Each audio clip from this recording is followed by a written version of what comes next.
আয়াত ১৩০ وَمَن يَرْغَبُ عَن مِّلَّةِ إِبْرَاهِيمَ إِلَّا مَن سَفِهَ نَفْسَهُ وَلَقَدِ اصْطَفَيْنَاهُ فِي الدُّنْيَا وَإِنَّهُ فِي الْآخِرَةِ لَمِنَ الصَّالِحِينَ। অনুবাদ: আর যে নিজেকে নির্বোধ করেছে, সে ছাড়া ইব্রাহিমের মিল্লাত হতে আর কে বিমুখ হবে? দুনিয়াতে তাকে আমরা মনোনীত করেছি, আর আখিরাতেও তিনি অবশ্যই সৎকর্মশীলদের অন্যতম। আয়াত ১৩১ ইল ক্বালা লাহু রাব্বুহু আসলিম ক্বালা আসলামতু লিরাব্বিল আলামিন। অনুবাদ: স্মরণ করুন, যখন তার রব তাকে বলেছিলেন, আত্মসমর্পণ করুন, তিনি বলেছিলেন, আমি সৃষ্টিকুলের রবের কাছে আত্মসমর্পণ করলাম। ১ নং ফুটনোটের বিবরণ: আল্লাহ তাআলার আসলিম অনুগত গ্রহণ করো সম্বোধনের উত্তরে সম্বোধনের ভঙ্গিতে আসলামতু লাকা আমি আপনার অনুগত গ্রহণ করলাম বলা যেত, কিন্তু খলিলুল্লাহ আলাইহিসসালাম এ ভঙ্গি ত্যাগ করে বলেছেন আসলামতু লিরাব্বিল আলামিন, অর্থাৎ আমি সৃষ্টিকুলের রবের অনুগত অবলম্বন করলাম। কারণ প্রথমত এতে শিষ্টাচারের প্রতি লক্ষ্য রেখে আল্লাহর স্থানোপযোগী গুণকীর্তনও করা হয়েছে।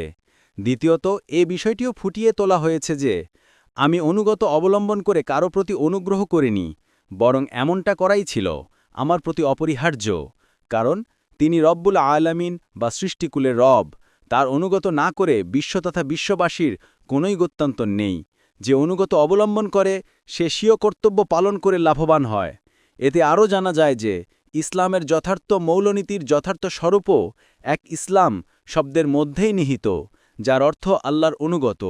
ইব্রাহিম আলাইহিসসালামের দ্বীনের সারমর্মও তাই, ওইসব পরীক্ষার সারমর্মও তাই, যাতে উত্তীর্ণ হয়ে আল্লাহর এই দোস্ত মর্যাদার উচ্চতর শিখরে পৌঁছেছেন।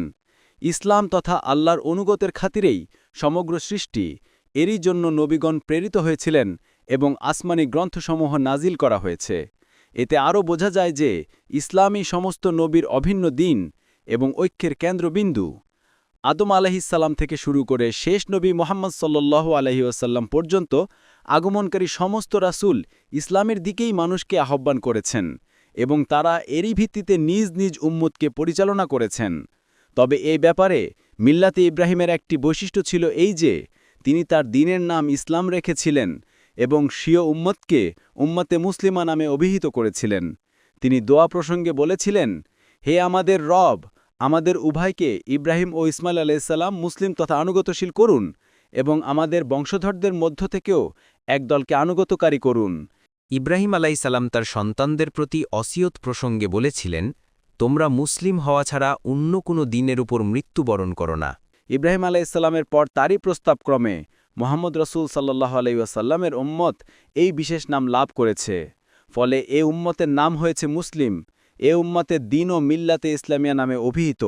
কোরআনে বলা হয়েছে, এটা তোমাদের পিতা ইব্রাহিমের দিন, তিনি ইতিপূর্বে তোমাদের মুসলিম নামকরণ করেছেন এবং এতেও এই নামই রাখা হয়েছে।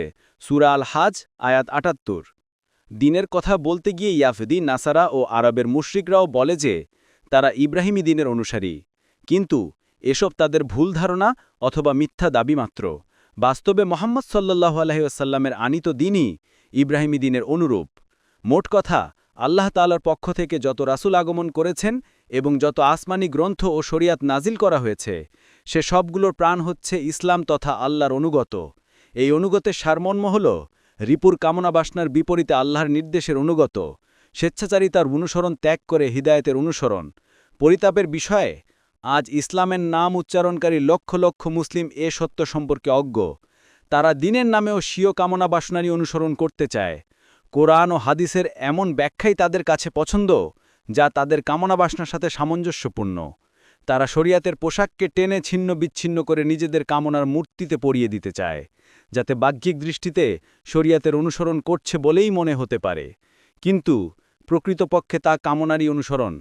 গাফেলরা জানে না যে এসব অপকৌশল এবং অপব্যাখ্যার দ্বারা সৃষ্টিকে প্রতারিত করলেও স্রষ্টাকে ধোঁকা দেয়া সম্ভব নয়। তার জ্ঞান প্রতিটি অণুপরমাণুতে পরিব্যাপ্ত। তিনি মনের গোপন ইচ্ছা ও ভেদ পর্যন্ত দেখেন ও জানেন। তার কাছে খাঁটি অনুগত ছাড়া কোনো কিছুই গ্রহণযোগ্য নয়। তাফসির মারিফুল কুরআন।